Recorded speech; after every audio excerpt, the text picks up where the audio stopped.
All right, guys, welcome to the Typical Sportsman Podcast. We're here at the ATA show. We are sitting in the Nexus booth. We are talking 2-0 with Mr. Joe Griffin.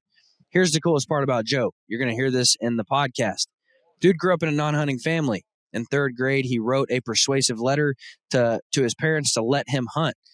Literally goes from non-hunter to sheep hunter in a matter of 20 years. Super cool story. I'm inspired by it. We talk a lot about layering and hunting out west. We talk about a lot of our favorite adventures. We talk about bear hunting and the addiction that it brings. That's fair. Spoiler alert, if Joe could only hunt one animal for the rest of his life, it would be bears. We talk into why. We talk into the challenges that bear hunting offers. It's just a really fun episode. Guys, this episode is brought to you by our friends over at 2-0. And as you'll hear in the episode, we have tested the gear. We've used it. We've worn it. And we're super impressed by it. They've also introduced at ATA a few new pieces into their line. Pieces that we both recognize, like these are holes in the system. They listen to the customer feedback, and they have filled those holes in. And now it's just even more of a better all-around toolkit. Guys, stay tuned right here to hear Joe's full layering system, why he uses what in his system, and all about the new gear. For the true sportsman, it's more than a pastime. It's a way of life. Embrace the lifestyle of hunting, fishing, and the thrill of the wild. Live the life. Be typical.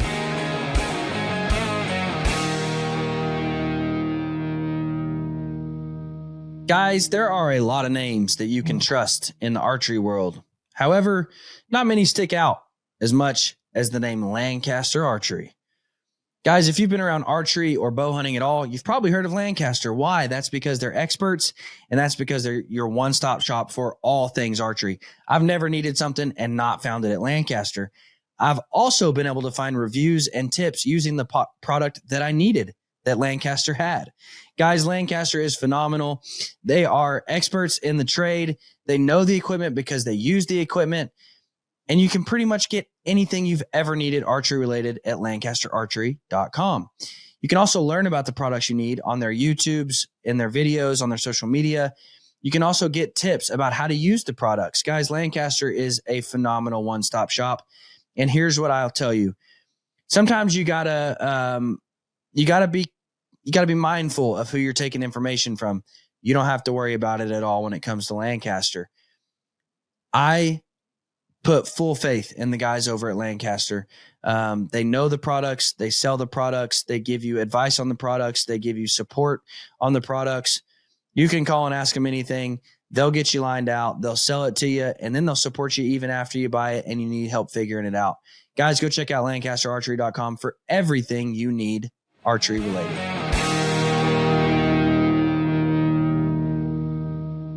All right, Joe. So before we jump into this, man, give us an introduction to yourself, bro. My name is Joe Griffin. I'm 33 years old. I'm from West Michigan. Come from a non-hunting family, but my family now is hunting is kind of everything for us. Hunting, fishing, spending time in the outdoors.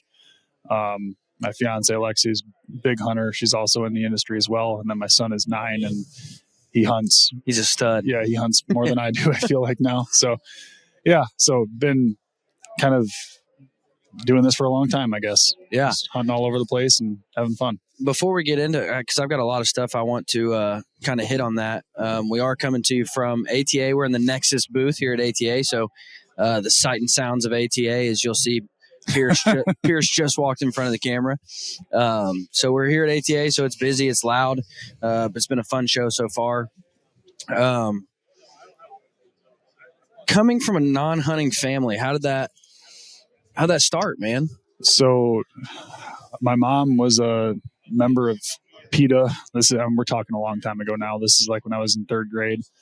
And my dad was just typical business dude, not interested in hunting or the outdoors really. And for whatever reason, I had kind of this small group of friends at school that was super infatuated with hunting. And long story short, we had a persuasive writing project in third grade, and I wrote a letter to my parents persuading them to let me try hunting.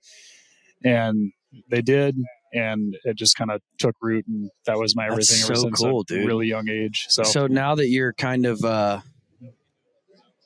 where you're at in the hunting game, I feel like you need to send that letter to your third grade teacher and say, hey, my letter was like, I should track if I him down. didn't get an A, you need to go back and give me an A now. Right. Yeah. I should track him down and be like, hey, this is like an extremely impactful kind of change in my life. So your mom went from completely one end of the spectrum to the other.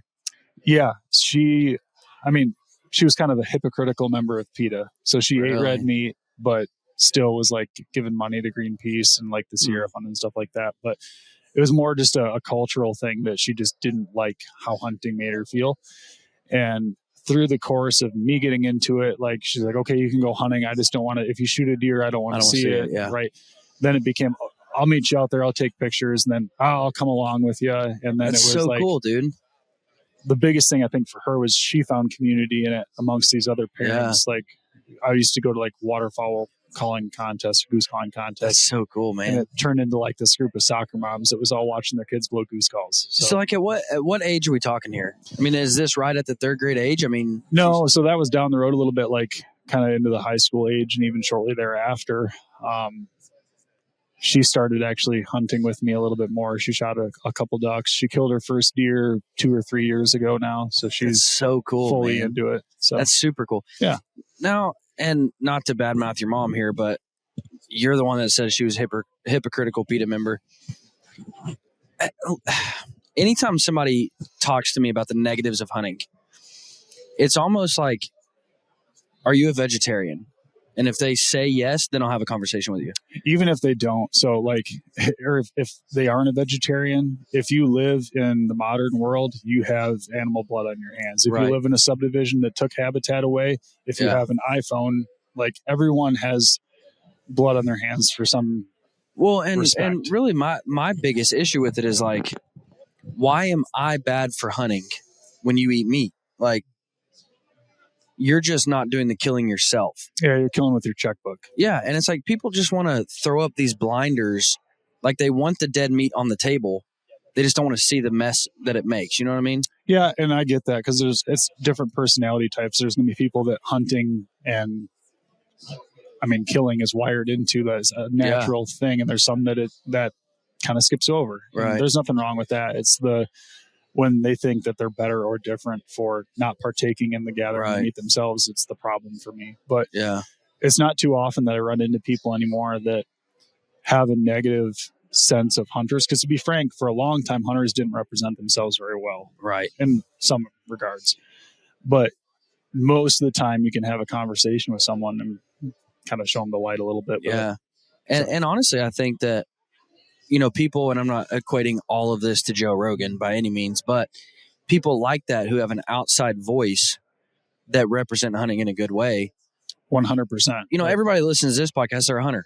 Like I'm not speaking to non-hunters, but when people have a platform outside of, and you can look at dudes in the Major League Baseball or Major League Football that are big hunters, that are representing hunting to a non-hunting culture, it makes a big difference.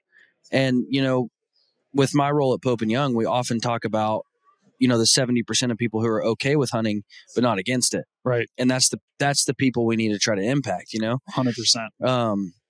They're not hunters, but they're not against it. And they're so like, if you just have a real genuine conversation with them, then you can, I don't want to say persuade them, but you can alter their perception of what it looks like to be a hunter. You can gather some understanding from them. And people like, to your point, Joe Rogan and major league sports players are typically conduits. Or even like Cameron Haynes. I mean, sure. They're not known as a hunter by definition, but they're a conduit as a hunter to other people in their community. Yeah, absolutely. So where did correct me if I'm wrong here, you joined the Fair Chase, right? You weren't a founding. No, I wasn't. So I met them through we're kind of close in proximity hometown wise. So we're aware of each other and hung out a little bit, but we both had a common sponsor that we both did some film work back in the day. And then that got bought out and we kind of remained friends, like, oh, we should start doing some of these projects together. And that's kind of how it became. We did some stuff like, I don't know, we did a bear hunt together a couple springs ago, just as a fun thing that didn't have any business or film behind it. and just wanted to kind of grow upon that natural friendship. So what is the Fair Chase? And obviously, if we look at that name, I mean, we know what it represents, but what is the mission behind the Fair Chase? James, Jared, or Tom could speak to this much more than I could, because like they are the founders of it. Yeah. Admittedly, I just hunt. Like they're the ones. I just kill stuff. They're the one with the vision with all this stuff. But I would say, well, and the reason I ask is because it goes back to what we're talking about, the way we represent ourselves, and that's why I love the name they chose, because it just, from the beginning, it represents what we're doing as hunters. For sure. I think the mission for them is to tell a story. I think is to say that it's about boasting conservation or promoting hunting in this light isn't completely authentic. They want to tell their story, our story, kind of to put hunting in a good light, of course, but it's a little bit more, I guess, internal than that. I guess is the best way that I can describe that. Is we all really enjoy hunting. We don't have the means to do all these crazy projects financially on our own. So we like, how can we build this cool project to share something amazing with a bunch of people and tell a cool story around it, or shed some light to a specific topic. Like James just got back from a mountain lion hunt in Utah, and we did that project with the bans in place, or trying to be put in place in Colorado, to kind of bring some light to that of, hey, mountain lion hunting is extremely important. Hunting with hounds is extremely important. So the different projects that we do have different, I guess, root causes for why they became a project. That's cool, man. So you legitimately went from non-hunter to sheep hunter. Like that's a pretty big, over the course of like step. 25 years, but that's a giant. When did the sheep hunting addiction start? I've only done it once, but well, you've killed a Dall sheep and a mountain goat. Mountain goat, yeah. So the Alpine sorry, I was species, lumping those into one. Yeah. Honestly, most of the cool things that I've done like that have come to me out of pure dumb luck. And I wish I could say it was something else, but it's just like right place, right Nothing time. Wrong with that, bro. Yeah. So, Worldwide Trophy Adventures is a company that I work with that provides a lot of these hunts. I'm not a rich dude. I can't afford a sheep hunt. That level of goat hunt. Jack. You work with old Jack over at Borshring. Yeah. Yeah. So Jack, Nick Filler is kind of our main point of contact. They're his good friend now, but, I mean, I work with them on the business side of things too here with Buck Bourbon, but just really awesome people, and they've provided a lot of this stuff. So the reason I went sheep hunting was because of them, and it was because of a really cool situation that, like, hey, we have this fund left over that with our previous sponsor with HuntWise. We got to use this before the end of the year. Pick a hunt that sounds really cool to you. I'm like, shooting for the moon, of course, Dall sheep. And somehow they were crazy enough to be like, yeah, we should do that. So Dall sheep are, I don't want to say I don't have a desire to kill sheep, because obviously it would be cool, but if I was going to kill a sheep, Dall sheep are just sexy, dude. They are. They're just that white glow against a gray, like scree rock is just, there's something about it for sure. And I get why I didn't have the sheep bug until I started hunting Alaska for other things, like, or even just hunting the mountains, like hunting bear, elk, caribou, stuff like that. But when I went and hunted caribou for the first time, and I looked up into the cliffs and I saw the little white dots up there, I'm like, oh, okay. Now I get it. Now I get why people they drive themselves sick over this. And really, like, it started for me. I was at a convention. I was at the Pope Young convention, and Remy Warren had a life-size Dall sheep taxidermy, and it was received an award, so it was there. And so I just spent like a week looking at this thing. I'm like, dude, that is just, there's something about magnificent. Them. It's just different. Yeah. Completely. So I completely agree. So with the, what all kind of, and I don't want, challenges might not be the right word to use, but as that transition took place in your home, like, was there a lot of pushback, or was it like a pretty smooth transition? I mean, what kind of challenges did you face as that transition happened?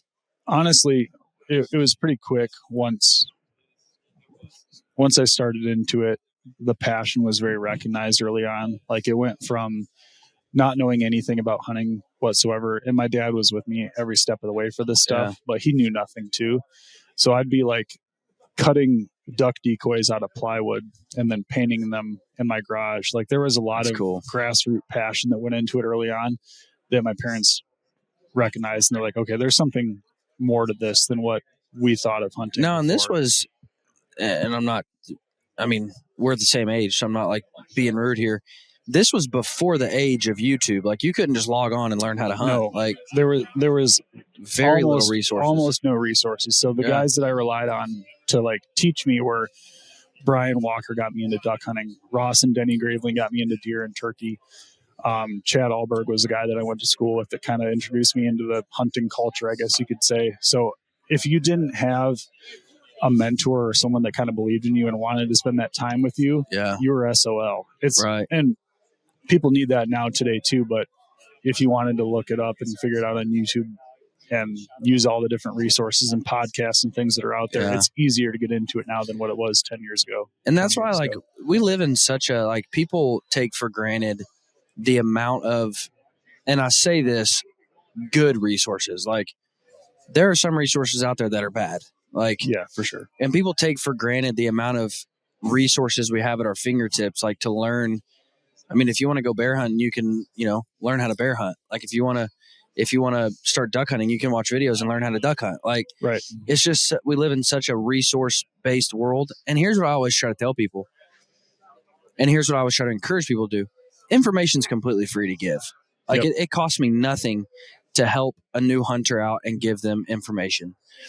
Now, so many people are like, but I'm losing my hunting spots. I'm losing my tags. I'm losing my, no, you're not. Like, you're not. And that's why I just encourage people, like, find somebody that you can share your knowledge with. 100%. And then you get some people saying, well, I don't know that much, but you know more than the guy behind you. And honestly, you don't need to know anything. You just need to, like, sometimes you need someone to bounce ideas off with. Yeah. Or I've experienced this the first time I went deer hunting. I've killed one deer in my life. It's one more than whoever you're trying to mentor. 100%. So, and here's what I learned. Here's what I saw. Here's how the encounter went. Like 100%, man.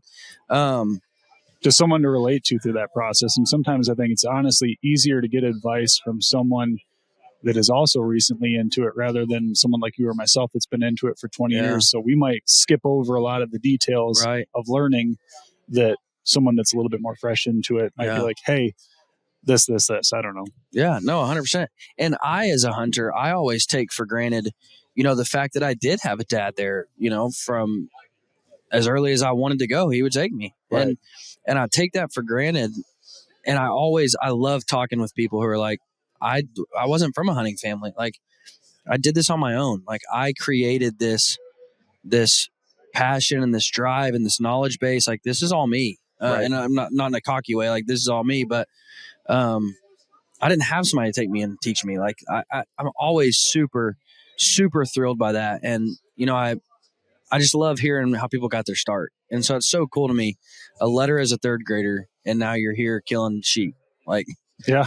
That's so cool, man. It's been a cool ride. And there's been a lot of ups and downs with it and kind of changes in priorities. Like, if we were having this conversation, and we've talked before, but like 10 years ago, talking to me would be a lot different than it is today. I'm obviously very motivated to keep doing these new adventures and stuff, but it's dialed back a little bit to the point where, like, obviously I have a son now. My fiance is big into hunting. I look forward more to the family trips and the experiences, even if they're not like mountaintop epic, top of the mountain Alaska kind of stuff. That stuff is as important or more important than the sheep hunts too.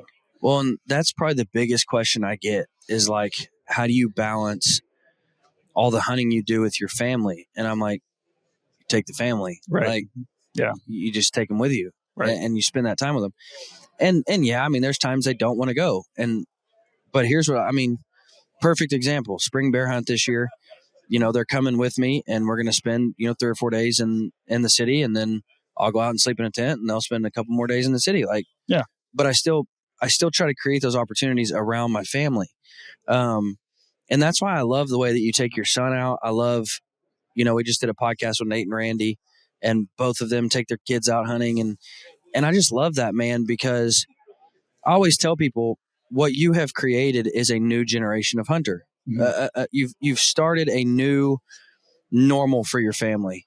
Right. Like, and now your son's not going to have to grow up and say, I had to do this on my own. Right. And then your grandson, your great grandson, like you've started this generation, your lineage of hunting, if you will. Yep.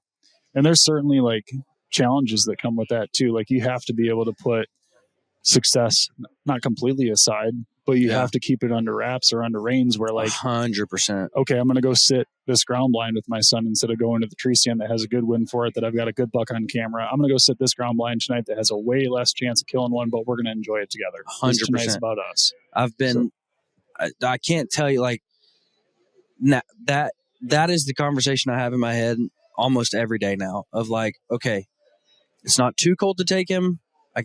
My son's 6, so I'm not going to take him in 10-degree weather.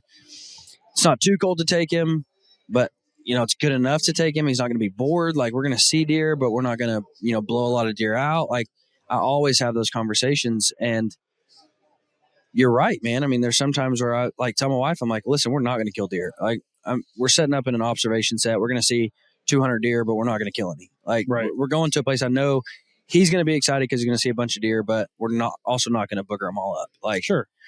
And so then he comes home. He's like, we saw a whole bunch of deer, and he's ecstatic, and it's a good hunt.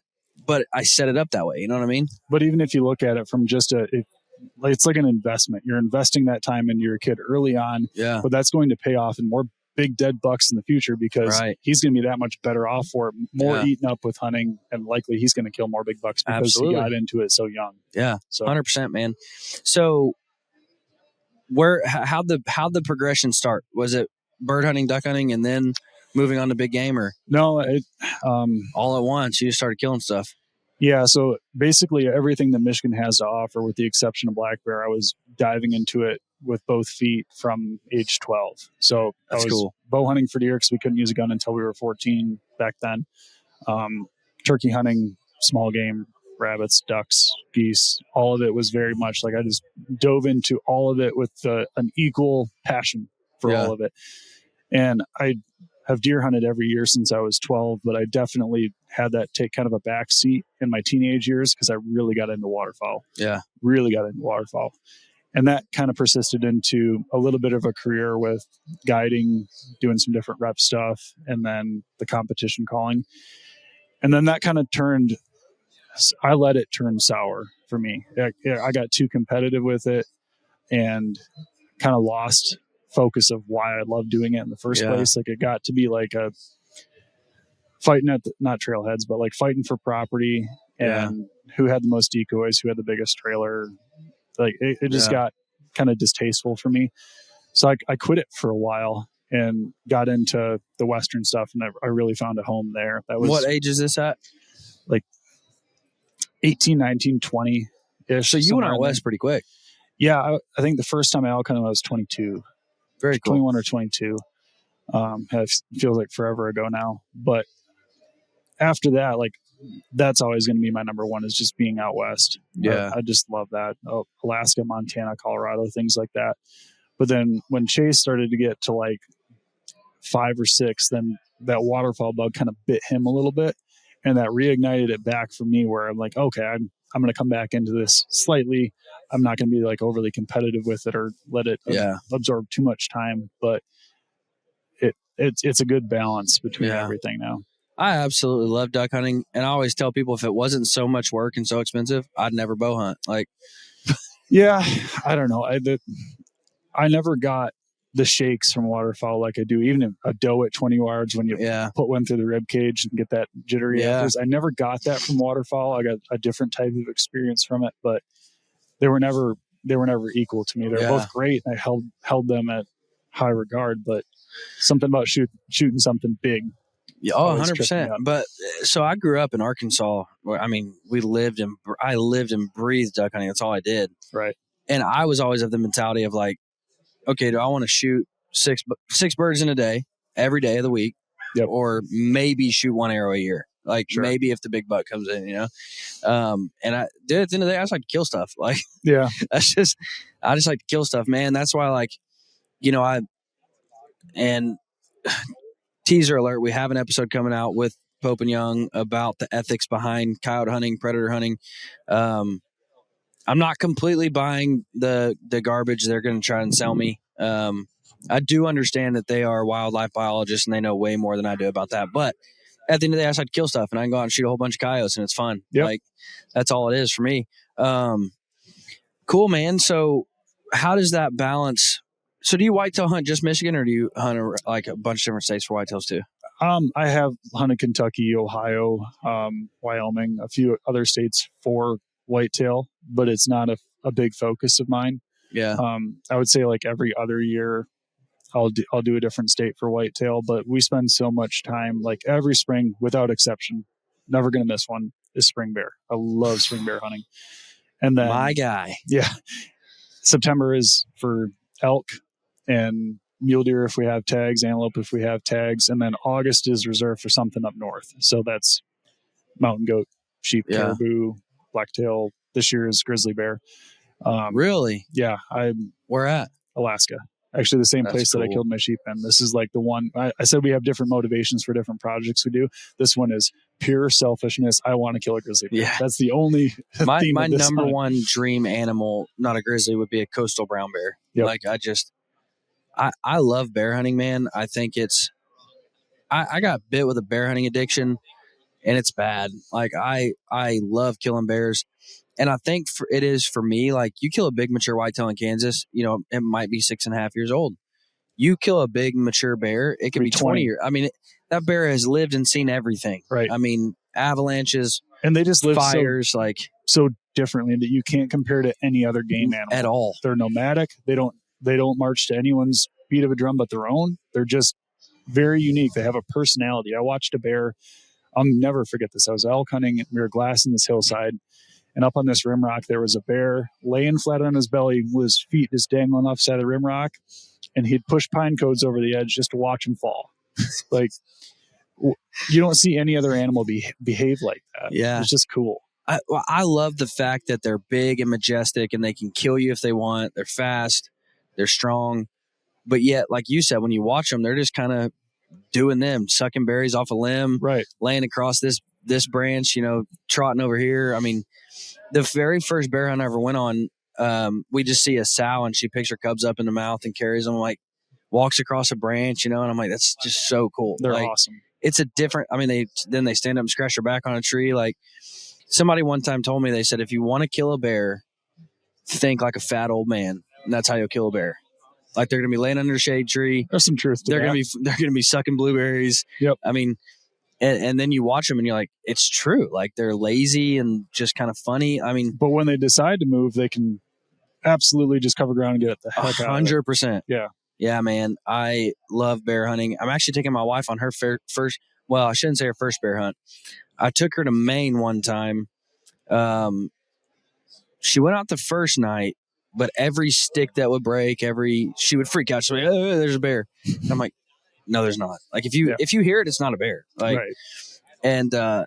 And so she didn't go back out with me the rest of the time, but we booked a spring bear hunt. She's going. I told her, I'm like, baby, you'll be sitting in a tree stand. Like you can see where they're coming from. You can see where they're going. Like It'll be fun. So she's got to get her bow set up and she's going to go shoot a bear with me. So that'd be cool. I'm excited for it, man. So where do you do a lot of your spring bear hunting at? Primarily Montana. Yeah. The company that I work for is based out of Wyoming, and our sales meeting is the first week of June every year. So typically I'll sneak out somewhere around Wyoming after meetings, and we've killed a couple bears doing that. But by and large, it's Montana. We did a spring hunts in Alaska, and then I'll be hunting black bear while I'm hunting brown bear at the same time. Did you spring bear hunt this year in Montana? We did. Yep. We hunted northwest Montana, Lexi and I. So she's had a terrible bug for a Miriam turkey, which I haven't been bitten with that bug too much. They're all just turkeys to me. Oh, but where's Nate? Where's Nate Hosey at? I know that I made him so mad. I spent a week with her hunting them, and I get why they're cool and why they're different. But no, I don't. You want to know what's funny is like I said, we just recorded one with Nate, and he was talking about turkey hunting, and I'm a big turkey hunter. I love turkey, and I'm like, it's just a bird, dude. I love turkey hunting, but I can shoot one for my year and check that. That's what I told him. I said, dude, I'm an opportunist turkey hunter. I mean, if somebody calls me and says, hey, let's go bird hunting, I'll go shoot one, but I'm not going to seek out birds. I'm not going to travel to kill birds. Like, oh, I will. But once I have my one for the year, then I'll like call in 15 for other people, and I'm good. Well, I just told him, I'm like, when he's talking about turkey hunting, I'm like, you ever heard of spring bear? Like, that's a thing, right? Right. Man, it's just watching bears is just the coolest. It is. So I wanted to go back to Montana this year. We had a rough year, dude. I got there pretty late, and really the snow held on for a long time. Like it was really weird. And I was with Justin, the guy that you were just talking with. And, we were in bears. Clay Newcomb actually killed a bear, there at my boss's place 2 or 3 days before I got there. But what happened is the snow held on so long. And then basically as soon as it melted, everything was green. So the bears were just super spread out. They greened up fast. Yeah, they didn't have to come out of the thicket. We just couldn't find bears at all. And it was rough. So I was wondering what your experience was this year. When I was talking to him, we actually hunt pretty close. I'm just north of you guys where I was. Okay. And we got there. So we started in actually southeast Montana hunting turkeys first. Left there, went to northwest Montana. She ended up killing her turkey up there.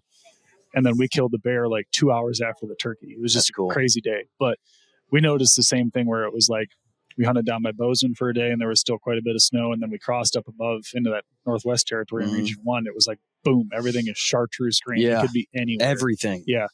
But luckily we killed one in the first 2 hours of bear hunting up there. We just kind of struck gold with it. So, but I've hunted all over that western side of Montana, and I prefer like Region 3, Region 5, where it's the bigger country, just because I like to glass them.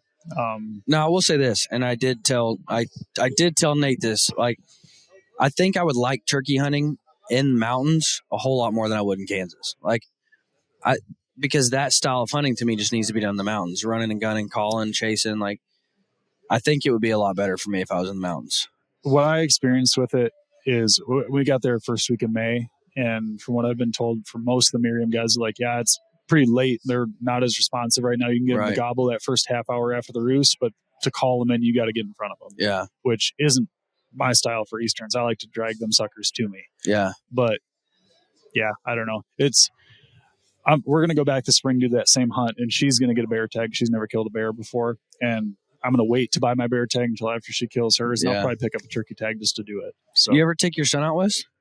So he started going out west with me when he was 4 or 5. So he's elk hunted since he's just a stud. Well, he can't get a tag, and now he's like irking. He killed a black bear in Michigan this year. That's a cool. really good bear. Black bear hunting in Michigan's hard though, isn't it? Like real hard. No, real easy. Really? Yeah. I thought you couldn't bait. Oh no, we can bait. We can do dogs. We can call. We can do everything but shoot a nuke at. Oh, I'm thinking about PA. You can't bait in PA, can you? No, you can't bait. Yeah, okay. Nope. No, it's pretty cut and dry in Michigan. You gotta get the donut pile started, and they're probably coming. So cool. I'll be there. Yeah, come on up, dude. It's actually not hard to get a non-resident tag. I'll take that as an invite. Come on up. I love bear hunting, man. It's just, again, I don't know what it. And what sucks is I grew up in Arkansas where I could have bear hunted my whole life. And I just never. And then I moved to Kansas where there are no bears, and I'm like, I really want to go bear hunting. Yeah. And then I go bear hunting, and I just fall in love with it. I'm like, I could have been doing this my whole life. You're not too far from the bears in Montana. And I wish, I've said this so many times, I would pay a lot of money to convince someone in the Colorado government to give us a spring bear season in Colorado. Yeah. That's the dream state to do a spring hunt in. But that'll never happen. So why is it that you think bear hunting is so much more culturally unaccepted than other big game hunting? Because we made stuffed animals out of them for 100 years. And honestly, I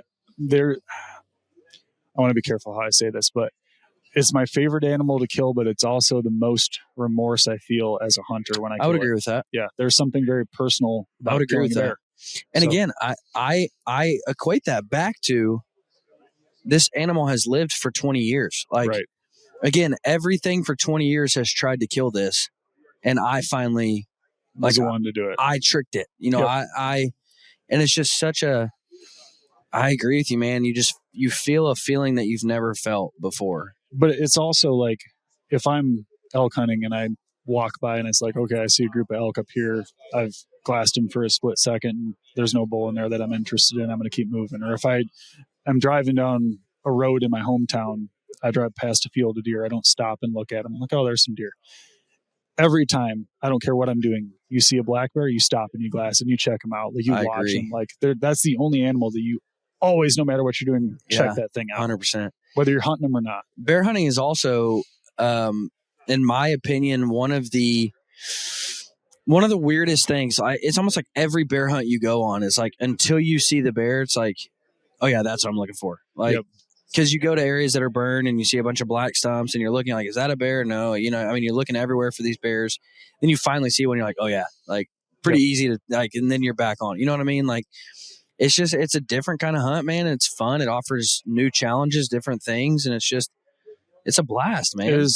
It's what got me hooked on Montana, because my first hunt in Montana was for spring bear, and I did that with like, oh, I'm just going to go do this and kind of scout out for my elk tag that I had in that fall. And as soon as I saw my first bear, I'm like, this is so much cooler than everything else I've ever done. 100%. Yeah. I had an absolute dream come true in Idaho this year. We were elk hunting, but I had a bear tag. And I'm not going to tell the whole story because I've shared it on the podcast before, but we were just sitting around a fire warming up midday, and my buddy sees a tree just bend over, and he's like, there's something over there. Like, I don't know what it is, but there's something over there. And so we just grab our bows and kind of sneak around, and we didn't see it again. So we come back to the fire, and our third buddy was like, it's a bear. And he just went back that way. And so we skirt back down there, and anyways, we can't find him again. So my buddy's like, I'm going to make a big loop and just in this patch of woods, either came out or I'll push him back out this way to you. And so we stand there for like an hour, and I'm like, I don't know where he went, but I mean, he's gone. And so we start walking back up the road, and my buddy is, I don't know, probably from me to Aaron, 5-6 yards ahead of me. And he gets to the top of the hill, and he's like, it's right here. Draw your bow. And so I don't see the bear. I just draw my bow and walk up the hill. And I get up there, and I've always wanted to shoot a bear standing up.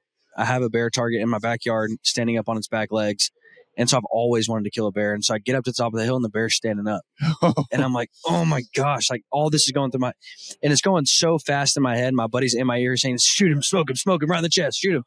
And didn't know yardage. And I guessed the yardage pretty accurately. But anyways, arrow hits him. I thought the bear was just torched.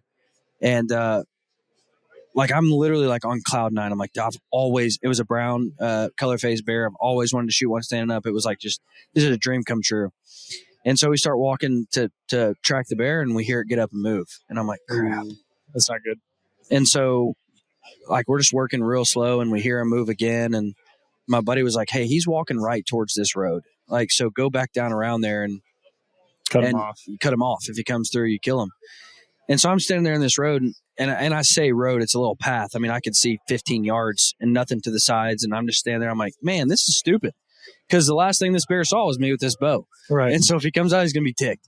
And anyways, this whole mess unplays, and the bear ended up making it to a patch of thicket that had burned a couple years ago. And I mean, we make it like 10 yards in there, but there was blood. Absolutely. I've never seen a bear bleed like this. I mean, it was just, I guess because it was in the chest. Yeah, and he's falling straight down. Just blood everywhere. And my buddy's like, I don't know how he's alive. Like, just blood showing the bear. He had blood all over him. He's like, dude, I was just crawling through this tunnel of brush after this bear. Like, he's covered in blood. He's like, it was a bloodbath down there. But he made it to an area we couldn't get. I mean, he won. My only thought is, like, a lot of times, and I've shot that target before too. Yeah. And not like, because it's typically a black target and you can't see the lines very good. Right. And I'm almost always higher than what I should be. Yeah.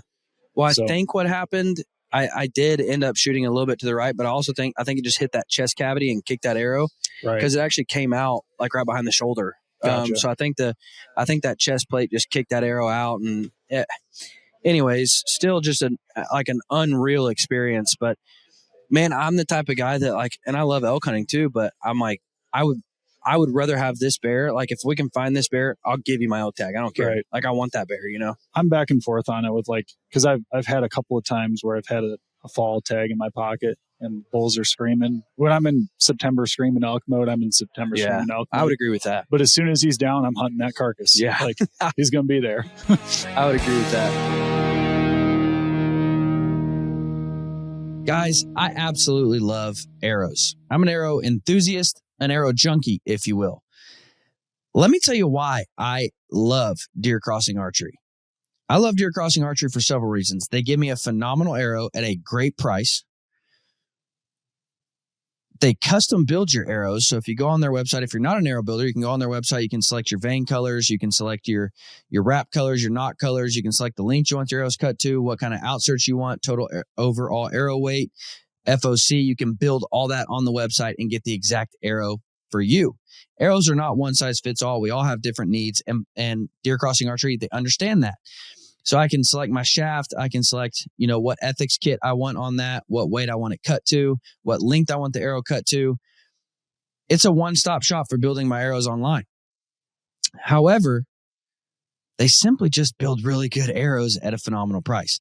Let me tell you about my favorite arrow. My favorite arrow is the Rupture Pro. Reason being, it's a phenomenal 204 diameter arrow at an unbeatable price. Again, I can get that with an ethics kit straight out of the box, so I can figure out what weight I want to run out front.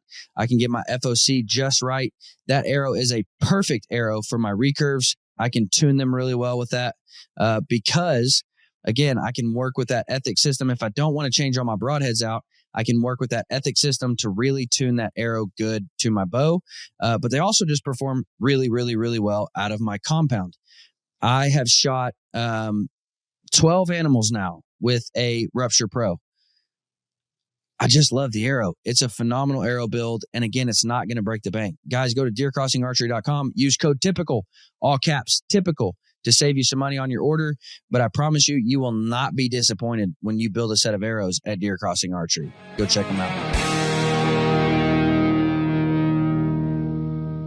ATA, we're at ATA. 2.0 has released some new products, some exciting new products.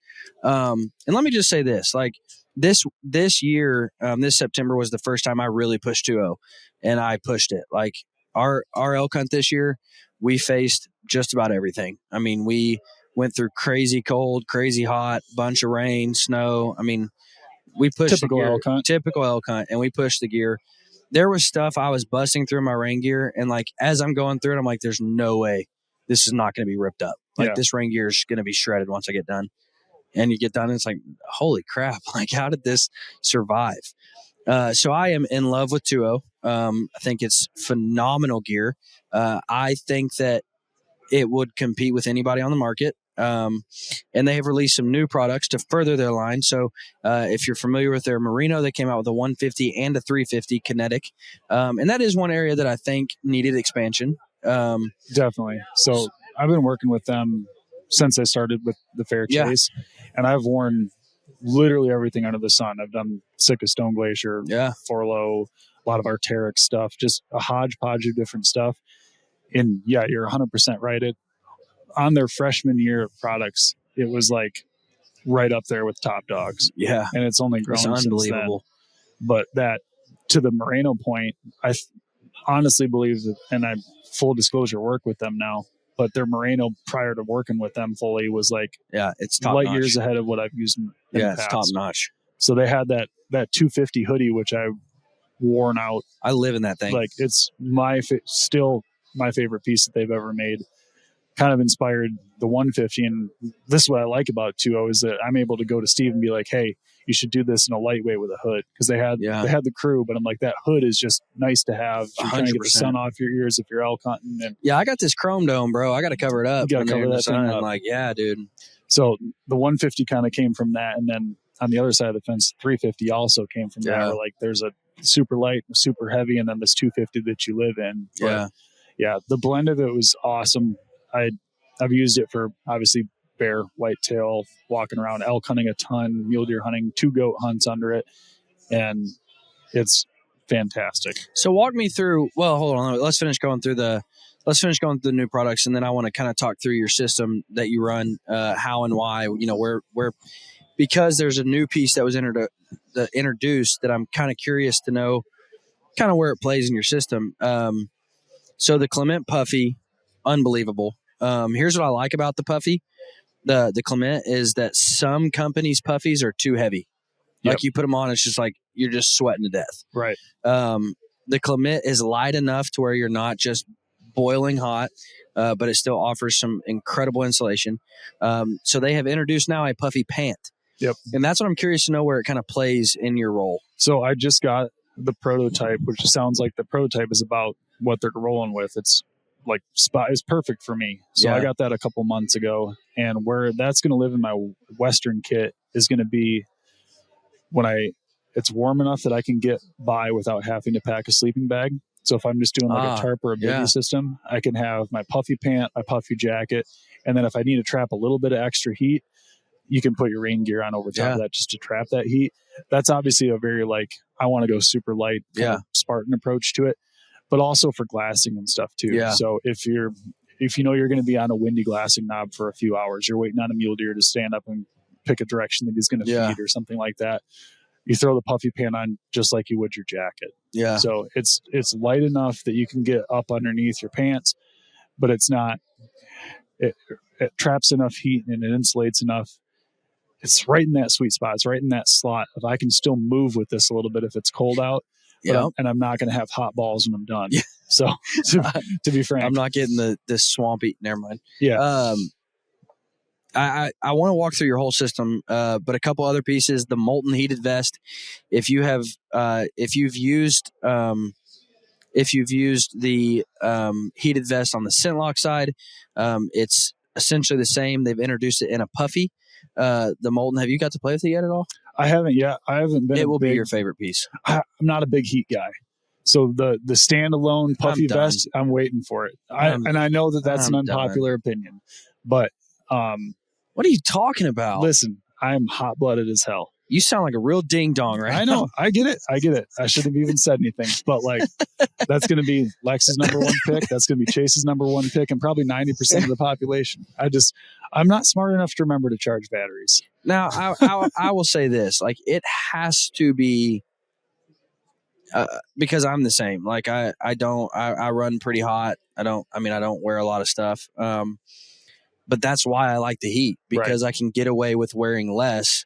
And then if I'm sitting there, in a tree stand or glassing or whatever, kick the battery on, and I don't have to get anything else out of the pack. Now, in a tree stand aspect, then 100% that's your best friend. I'm talking Western stuff. I would never remember to charge the batteries and stuff. But I would agree with that. I've rethought some of this stuff too, because I told Steve when the Navora came out, he's like, "Hey, we're going to send you this bibs jacket set," and I'm like, "Send it somewhere else. I'll never wear it. I'm not a bib guy." He's like, "I'm sending it to you anyway. Just try it." And I wore that so much this season. Really? Unbelievably so much this season. It was colder this year, so that kind of played into it too. But Tuo changed your mind on the whitetail side. I have some room for outside influence. I'm kind of rebuilding that system up a little bit. I'm pretty stubborn with my Western stuff. So Tuo has changed your mind on bibs and heated vests as far as whitetail hunting goes. I haven't gotten the heated vest yet, but I bet it will. Come on, Steve. It's coming. So very cool, man. And then the last new piece that was introduced is the shacket. Really just a really cool lifestyle piece. And listen, man, hunters are weird because we're fashionistas. We've turned into that. Sure. We try to act cool and tough. I don't care what I'm wearing. You do. You want to look cool. And that's why I like Tuo. They've introduced some really cool lifestyle pieces. And my whole brand behind Typical Sportsman is just live the life of a sportsman.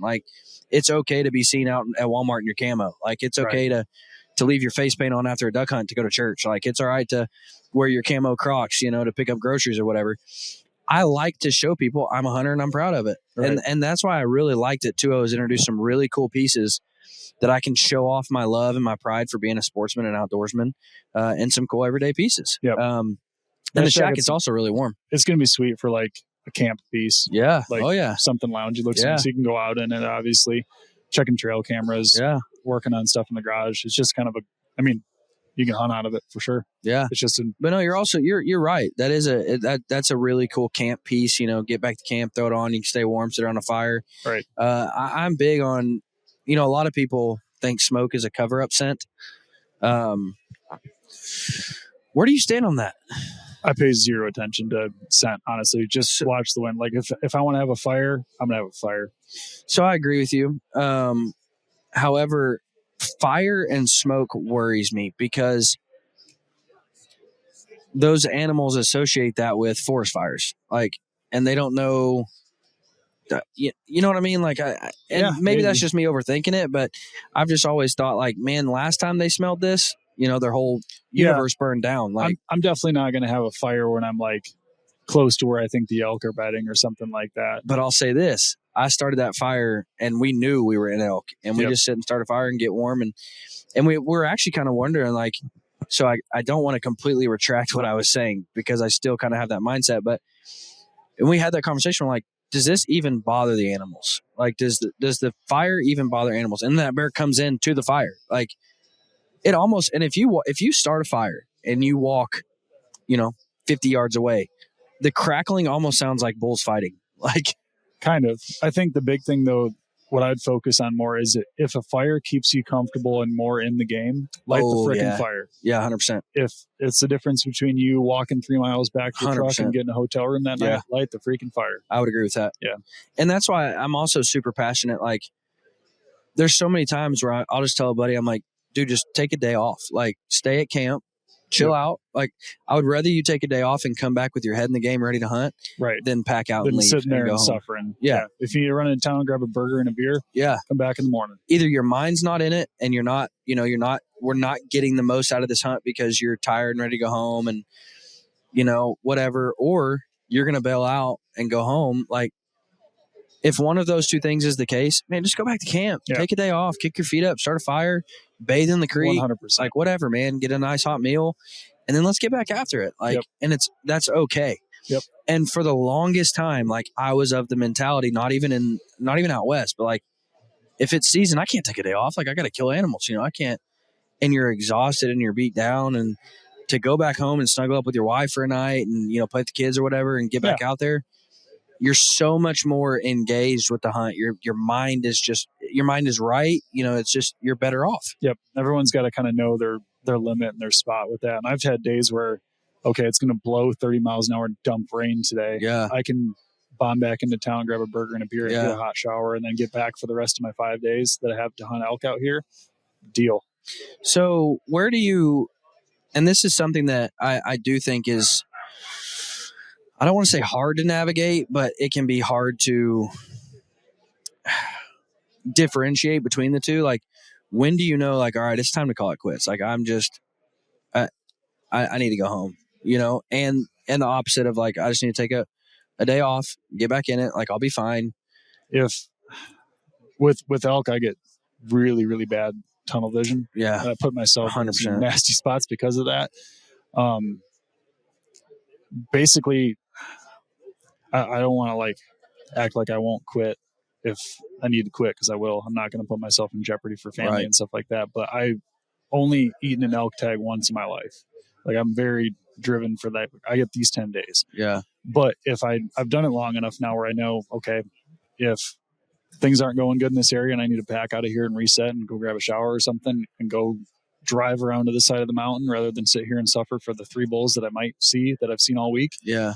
I'll do that. So it comes with learned experience of just like, this works for me, this doesn't work for me. Right. And that's different for everybody. Yeah. Cause there have been times, for whatever reason, something goes on at home and I'm like, I need to be home. Yeah. Like, if you gotta be home, you gotta be home. I need to get home, and it's just, sometimes it's such a hard line to draw because we are invested. I mean, you've taken off work, you've invested a lot in tags, you've driven, 1,500 miles, like, you're invested in this, but at the same time, you're just burning yourself out. Like, you're just, it's the summer months that do it to you. Cause like, you anticipate this September 20th morning so much throughout the heat of the summer that, like, when you get to that point, you have so much emotion wrapped up in that. This has to happen now. Yeah. And most of the time that's not always accurate. Right.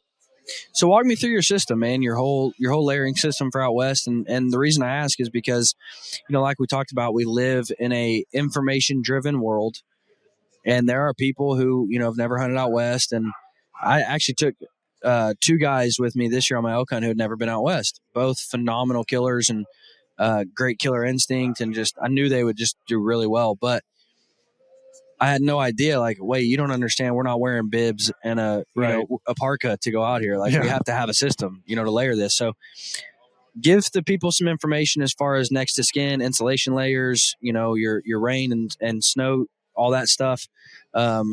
We actually did this not too long ago, and Aaron did a really good job of laying out his system. But I'm curious to know like materials that you put where and why and all that stuff.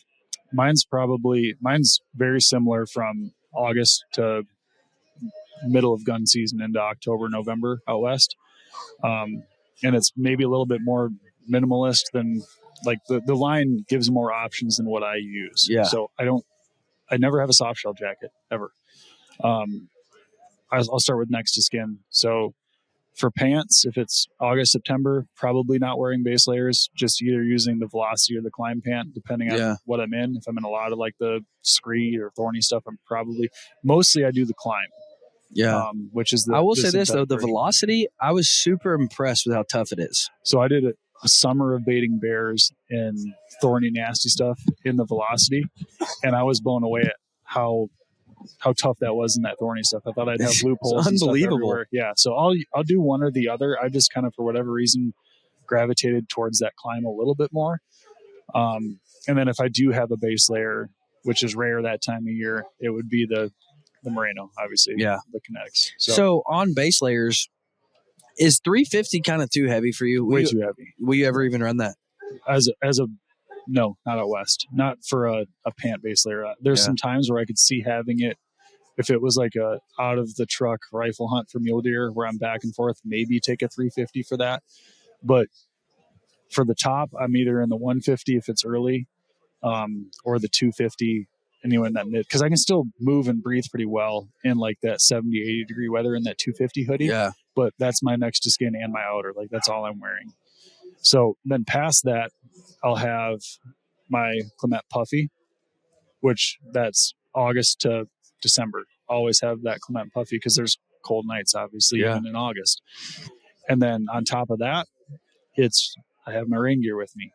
And that is it for most of it. Really? Yeah. So I don't do much with the soft shell stuff. If I've got... See, I live in my vest. Well, I'll throw the vest into that mix depending on the weight situation. I try to stay pretty light. Yeah. But realistically, like there's nothing I can't accomplish with the 250 hoodie, the puffy, and the raincoat. Because if I need to trap heat, if I need a shell, that raincoat can double as that. If I need that insulation, my puffy is there. If it's kind of in between the two, I'll do the 250 with the raincoat over top. So as far as just your daily running and gunning, you're just in the Merino. Just in Merino. Very cool. Yep. See, I'm just a big fan of the vest because I'm of the opinion I can get through almost anything with the 250 and a vest. Like just trapping a little bit of that core heat. And that vest is kind of that piece that's like unaudible for me. Yeah. Sometimes it's in, sometimes it's out. When they come out with the puffy vest, though, it'll be a constant. So I used to wear a puffy vest all the time. And I think that would probably live more in that permanent spot into that mix because it's lighter too. It takes up less. So just rock the molten heated vest and don't take a battery. Probably, yeah. I mean, it's light enough. It's packable. It's light. I can see that living in my kit. That's what's super cool about that is the heating elements. As far as I can tell, the heating elements. I wish we had one right here to grab. Don't stop it from being able to, pack up in your pack nice and neat. And no, I don't think that it will. They just had one here. I don't know where it walked off to, but I can see that one fitting into my kit. Especially once we get into like that late September into November time frame. For sure. But yeah, for most of my Western hunts, it's pretty simple. I always have the Gators with me. I had the original prototype, beat the snot out of those things. Finally killed them in BC, and that was on like year 2 of. I think I had 9 Western hunts that were like rocky, nasty hunts. Yeah. Those before they finally failed, which if you know anything about Gators, they don't last that long. Yeah. Or they typically don't last that long. So Gators are always in the mix. Really good Merino socks, like a Darn Tough or something like that. And then I wear a really stiff boot the entire season as well. So very cool, man. Yeah. So what's next for you? Like, what do you got planned for 25? 25 is a lot of plans with family. So we're doing spring bear in Montana again, that bear turkey combo. Both Lex and I are putting in for Montana elk deer combo. And then I've got enough points I should be able to get an antelope tag there as well. In Montana? Yep. And then we're probably doing that same thing, that same kind of hodgepodge of animals on the Wyoming side. So I think we got enough points to do that too. And then I've got like my most look forward to hunt ever is grizzly. I've always wanted a grizzly, and That's so cool. finally I'm doing jealous. that in August. Yeah, I'm so stoked about I'm that. jealous. So that's kind of what's on the dock for right now. I've got enough points in Michigan to get a bear tag in Michigan too. So this could be a 4 bear year for me, which God, the lucky. year of the bear. You're lucky, dude. Yeah. Dang. That's what we got going on right now. So you have to draw as a resident in Michigan for we bear? do, yeah. So I've got 7 points right now. Somehow Chase seems to draw it every year with less points than me. Sure. I don't know why. But I started applying after 5 points. For the unit that I'm in, they don't give as many tags, but there's way bigger bears. So for non-residents, how many points do you need to draw? I could get you a second season tag with 2 points. Very cool. So I need to start putting in for Michigan. Yeah, it's $5. So very cool. Yep. So buy everybody points is what you're saying. Do it. Sweet. Mm-hmm. I wish. Did you ever get to hunt Jersey before they took away their bear seasons? No, the only bear hunting that I've really done is out west. The only eastern hunting I've done was Maryland for a lot. Me and my dad hunted waterfowl in Maryland for a lot of years, but that's about all I've done out east. I'd like to do like Maine bear and then moose as well. Dude, the North Maine woods is the most unbelievable experience of my life. I've heard that. I've never been to Maine. It was unreal. I can't even explain to people how thick it is in the North Maine woods. Like, I remember taking a rifle thinking like, well, if I can't get into my bow, I'll just have a rifle. And then you get there and you're like, oh, I can't shoot this past. Doesn't mean no good anyway. Yeah, I can't shoot past 25 yards anyways. It is just unreal. And I remember the first night I was walking out of a little road and there's just a wall of woods here. And like you can't see in them at all. And I actually brushed up. I say road. It was I could touch both sides of this little path, and I actually brushed up against something, and it was a bear, and it gets up and runs off, and it was just like I could not see this bear. I mean, it was just right there, and it was just so thick. Like, it's such a crazy, crazy cool hunt because bears literally, like, you don't ever see them until you shoot them. Like, that's very true. It's and just also with that, like we were talking about coming up to spots and like, this is the spot, this is the spot, this is the spot. Like, you have that mental thought every time you walk every to time. A big green hillside that's got river flowing in the bottom and it's got rocky spots. It feels right. I've also noticed that 99% of the bears that I find with my naked eye before I glass them. Really? Yeah. The first bear that I turned up with glass was 2 years ago hunting with James, and every other bear, whether it's 50 yards or 1,500 yards, I pick them up with my naked eye before I see them with glass. That's cool. And it's just that is one thing. Like, bears are easy to see with the naked eye because it just shines. The sun just hits them and they just pop. Yeah. And contrast. And that's what I was saying. Like, when you first get there, you're like, all right, like, we got to find some bears. Like, is that a bear? And you're looking, you're like, no, that's not it. But then when you see it, it's like, oh, obviously, that's a bear. Yeah. Like, I don't have to ask. Like, it's not a burnt stump. Yeah, it's not a burnt stump. It's shining and moving. Very cool, man. So if you could only, I like to ask people this, if you could only hunt one species the rest of your life, what would it be? Don't act so nervous, dude. It's just a hypothetical. Dude, that's a big question because, like, I'd love to say sheep, but like that's not realistic. Yeah. Even if you kill, I can't go a year without hunting. And if you're a non-resident of Alaska, you can't hunt sheep every year. Right. A bear, I guess. Yeah. And that sounds weird to say because I love elk hunting and I love doing everything in Alaska. But I think if I had to pick one species, I'd just travel the country hunting bears in different ways every year. Yeah. See, I tend to have to say deer just because honestly, I think I like bear hunting more. But where I live and where I'm at, like, I can hunt 7 different states in 3-hour drives. Like, yeah. And I don't know what I would do the first year I couldn't deer hunt. Either, but if you held a gun to my head and said pick one, I would just turn into a bear nut. I got a question for you on bears. So me and Justin were hunting. Let me just play this scenario out for you. So we're hunting. We're walking across a ridge. We hear hound hunters way off in the distance. Okay. At what point? So if I see a bear running, like from that direction, the bears aren't on it yet. The hunter doesn't even know the bear is there yet, but the hounds have affected that bear's movement. Okay. At what point does it become unethical to shoot that bear? In a place that hound hunting is legal? Yeah. Yeah. So that bear is just as much yours as it is theirs until it's in a tree, I think. I don't know. I get the blurred line of it. I've never been faced with that situation, but to be honest with I haven't you, either, but and that didn't play out. It was just like we heard the dogs, and I'm like, so what happens if a bear runs by now? Like, and honestly, the hound hunting thing is new in Montana.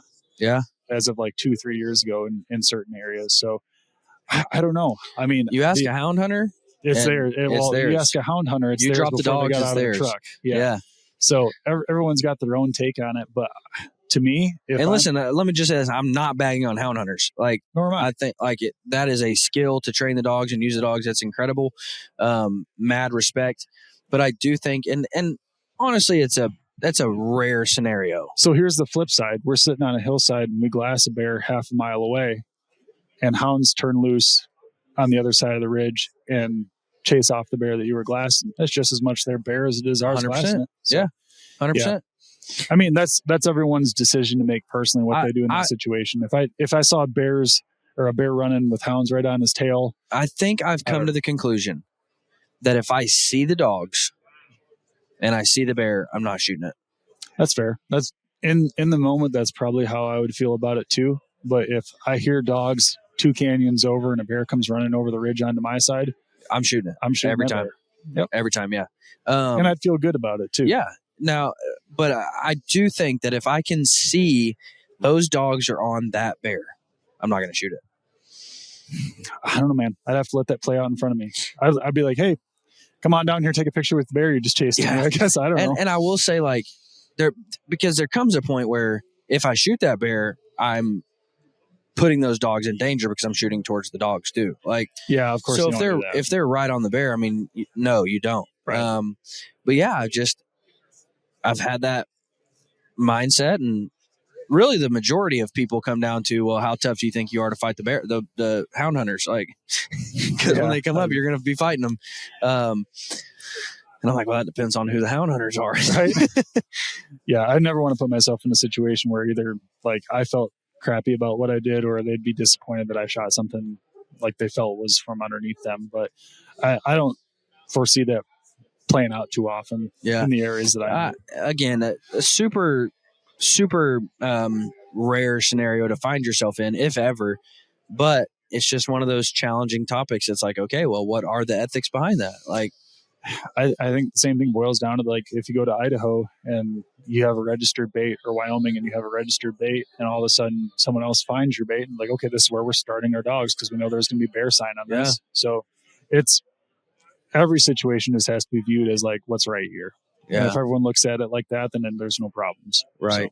So. And that is, that's, and it comes down to just being a true sportsman and looking at it from every side, because I can say, well, I'm not hunting the bait, even though I'm set up in an area where I'm going to kill the bears on the way to the bait. Like, sure. Okay, I'm not on your bait, but I am killing bears that are coming to your bait. Like, that's wrong. In my opinion, that's wrong. But at the same time, it's like, well, how far do you have to go to be outside of that range? And realistically, if you got a bait going, that bear's not too far from it. So if you're cutting a guy off on his way to the bait, you're probably damn close. Yeah. So. And that's, again, it's just all these different scenarios and situations that, like, I like to challenge myself with, and thinking about the ethics behind it. Is this ethical? Is this not ethical? Because I mean, and scenarios do come up like that in the whitetail woods. Like, here, like in Kansas, like there's only a couple tree rows, like, and we share tree rows with other landowners, and so it's like, okay, well, if I sit here, like, I'm going to have shots at deer on your property, but it's also the only trees in the area. Sure. And so the same is true if you sit the tree row, which you have every right to do because it's a shared tree row. You're going to have shots at deer on my property. Like, and so you just, and here's what I think it comes down to. I think it comes down to having a conversation with that person. Yeah. And just being genuine and authentic, and, hey, I'm not trying to do this. This is not my intent here. What do you feel comfortable with? What do you not feel comfortable with? And honestly, I was just faced with that. I had a landowner call me and was pissed that I drove through his land. And I said, no. I had permission to drive through that land. He said, that land's sold and I'm the new owner. And I said, oh, I apologize. I didn't know that. Sure. I'm so sorry. And then it came down to where he's like, well, you got a tree stand where you're shooting deer, that are coming from me and go. And I'm like, and so we just had the real conversation. I'm like, well, dude, like my deer are coming to you and your deer are coming to me. Like we don't own these deer. Yeah. So we just have to figure out, what are you comfortable with? What am I comfortable with? And, let's go from there. We've got a lot of spots like that at our cabin up in the UP where we've got the food and he's got the bedding. And yeah, you're hunting the same deer. Right. Yeah. So just be respectful of it and be like, okay, if he crosses into my food in the evening, I'm probably going to shoot him if I want him. Yeah. And if he leaves me in the morning to come to your bedding and it's one that you like, you're going to shoot him too. Yeah. And every situation like that plays out a little bit differently, and you have to kind of decide what's right, what feels good. And I'd be a liar if I said I don't play on other people's pressure to influence where I hunt. I many times have heard people pushing elk because they're bugling at them and pushing them and pushing them and pushing them. Like, I'm going to get in front of those elk. And I'll let you push them right to me. Oh, dude, my favorite time, the best time I kill deer in Kansas. I can almost put a calendar pin on when it's going to happen because my lease, the southern border of my lease is Oklahoma. They get a rifle season a week before me, and I know they're coming in there and they push deer to me, and I kill those deer. Like, they don't ever see me. I don't ever see them, and I don't ever, it's not like that, but I just know they're going to go in there stomping up. The Orange Brigade is coming in, and they're going to push deer. They're just playing the game. They're going to come over here. Yeah. And that's what it comes down to, man. So very cool, dude. So what's next for your boy? Does he got any big plans? Did he get another bear tag? Or do you know yet? We don't know until June, but he's putting in for it again. I'm sure his lucky ass will draw it again. He's at the age now where I feel like we should have just had him on rather than you. He'd love to. He does a lot of podcasts, actually. He's at the age, he'll be 10 in March, so he can now start doing some Alaska hunts. He can deer hunt in Montana. He can't have an elk tag yet. I'm not sure about antelope. So we are definitely starting to look at other states for him a little bit more. Very cool. This is going to be the first year he's not on the mentored Muth tag. So he'll have 2 buck tags in Michigan. So he's starting to spread his wings a little bit more. He's obviously done a lot for his age, but now he's starting to kind of. You ever do the Sitka hunts in Alaska? We've talked about it, and I've sat around with groups of guys and made that plan more times than I care to admit, not pulled the trigger on it. But we definitely. Does it become harder now that you can only kill one? No, absolutely not. I'm there for the fish. I'm there for the ducks. I'm there for the big thing that I want from that island is that damn silver fox. I just need one blacktail. They're all 110-inch 8 points, right? I don't need 3 of those. I just want one. And then I want to get, we did that bear hunt out there, a coastal bear hunt. And I had just as much fun. You got to do a coastal bear hunt? Yeah, in Alaska. Not on Kodiak, but we went out of Homer. And the bear hunting sucked. We were too early. There was a lot of snow. We killed 1 bear. We only saw 5 bears the whole week. But I had just as much fun watching the sea life and jigging halibut. That's so cool. When we do that Sitka hunt for blacktail, I'll be just as jazzed about doing the fishing and shooting the fox too. See, I've talked to several guys on both sides of the coin. Some guys they've Sitka hunted every year religiously because they can kill 3 deer, and now that they can only kill 1, it's like it's not really worth the time to only kill 1 deer.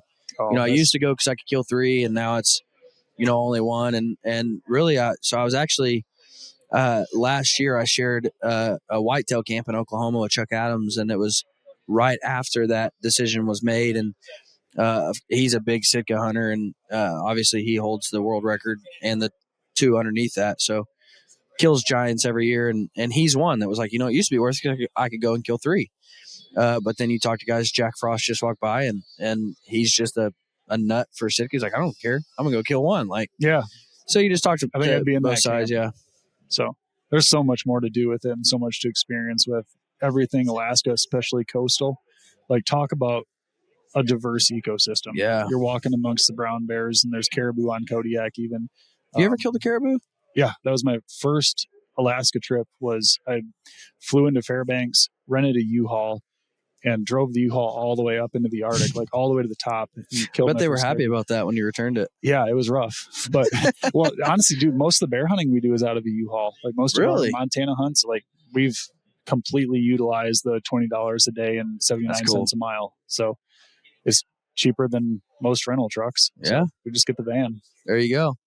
So, what if you had to pick? What else is on the bucket list? other than grizzly? Because you're about to get to feel that. Moose is up there. My family bought a very small chunk of land in Fairbanks just because I fell in love with that area, and we want to go there this summer and start cutting trees to build a cabin.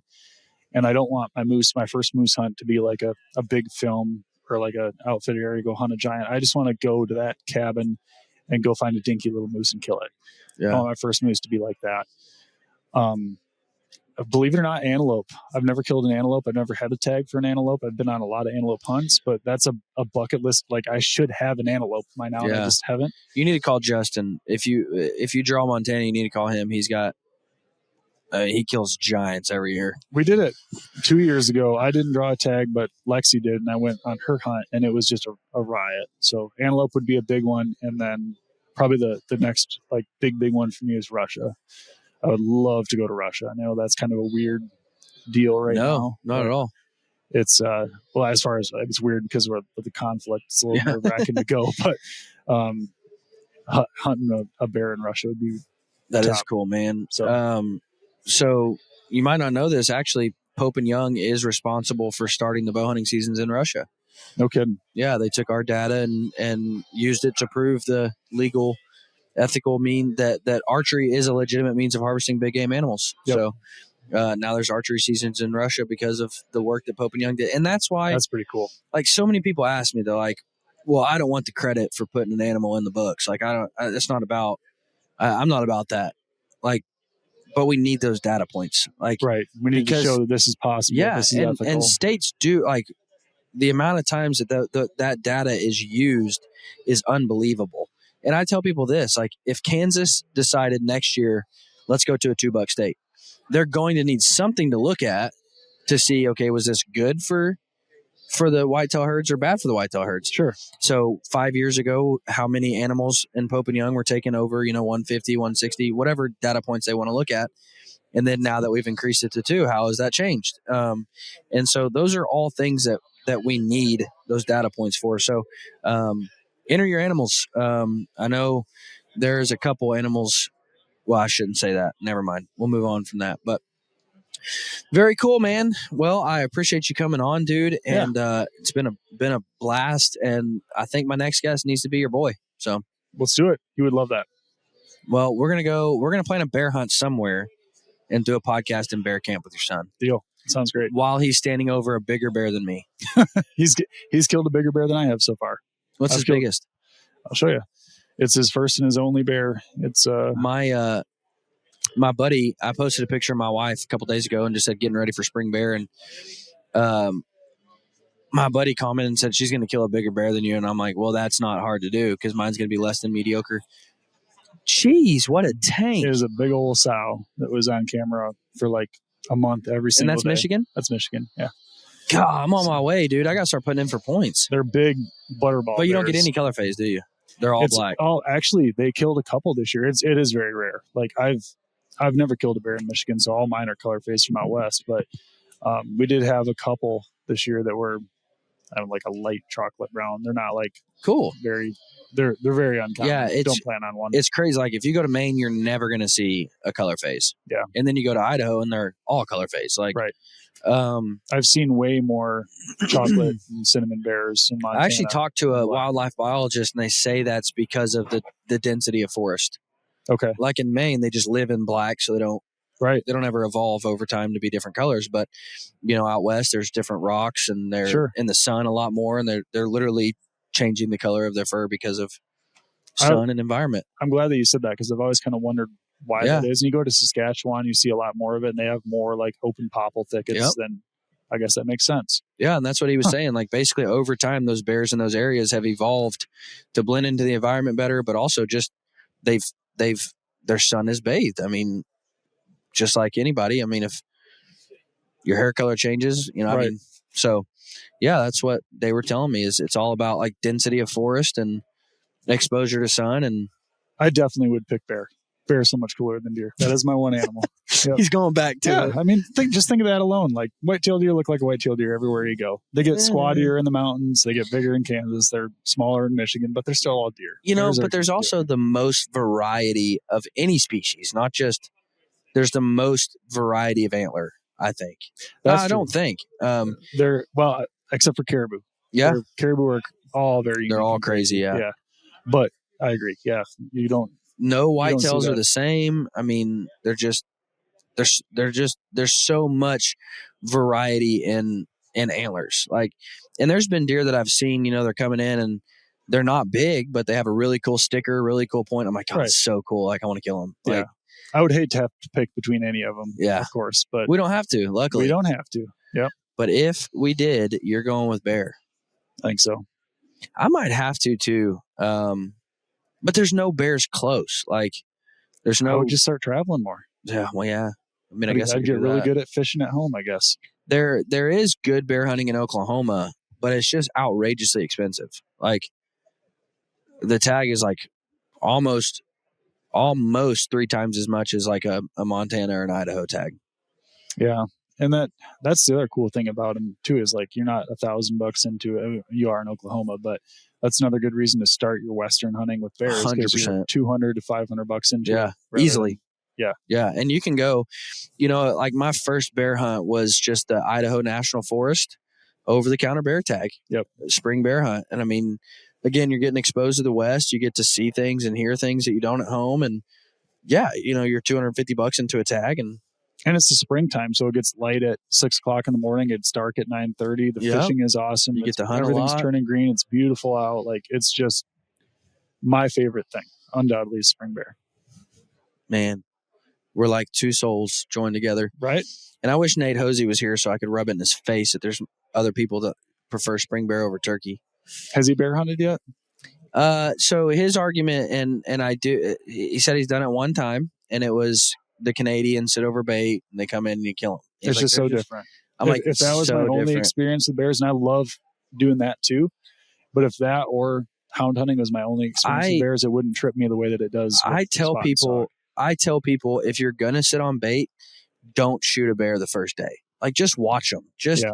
Watch the way they interact. Watch the way bigger bears push them off the bait. Like, it's just so cool to watch the bears. And I think that's the problem, is so many guys, their only experience with a bear hunt is a baited bear hunt where they go in, they shoot the first bear they see, and they move on. Like, well, that was cool. They got the rug. And yeah, but you didn't get to see like what we're talking about. You know, you didn't get to see the way that they push each other around and climb a tree to, man, I remember I was sitting there on my first hunt, and one of the things that this guy did was he would dip rags in maple syrup hanging from the tree. Yep. And I saw this bear just get up on his back legs and just suck that whole rag into his mouth, and then suck on it for a minute and spit it out. And I'm like, that's so cool. Like, they're awesome. It's just, and so I tell people, like, if you really want to have a good bear hunt, just watch them for a day. Yeah. Like, just spend time watching them. And if you don't see a lot day one, watch them day two. Like, don't shoot the first bear you see, even if it's a giant color face. I'm sorry. Or I should say, if that opportunity presents itself, shoot the giant color face and then sit and watch. Yeah. So, but hopefully Justin can get me on some spring bear this year, because it failed miserably last year. He just walked by. But I'm going with Joe this year, not you. So we'll just party together and we'll go to the bar. We'll party together and kill bears. We're going to kill mediocre bears. Who doesn't love a good gun? Who doesn't love a good gun shop? Just walk in, get up on the countertop stool, and share stories with the boys. Talk guns, talk calibers, talk recent hunts. It's a good time. Gun shops are a great place to go and hang out. However, there's a couple gun shops that do it better than others.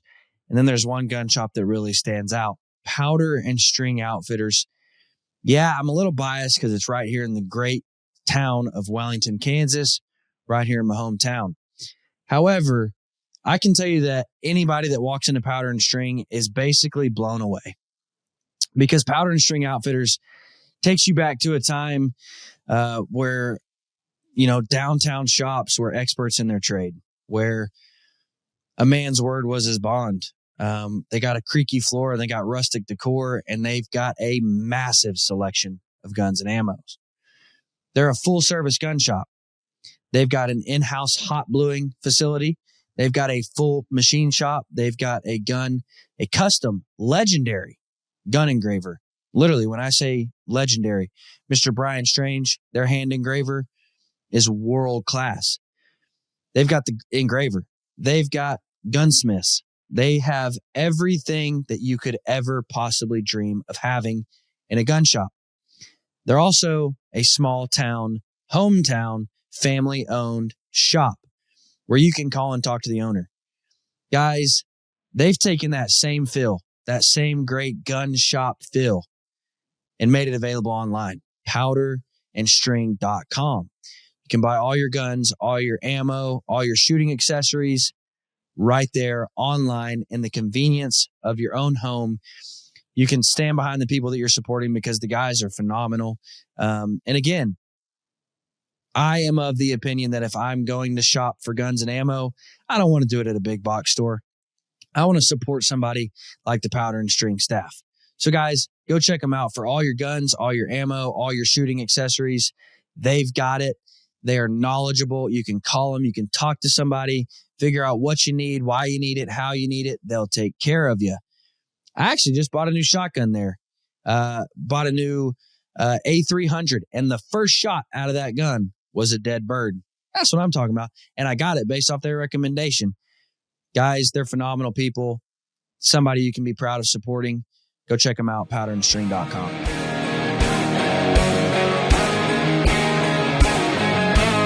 Guys, thank you so much for listening. Y'all have a fantastic week.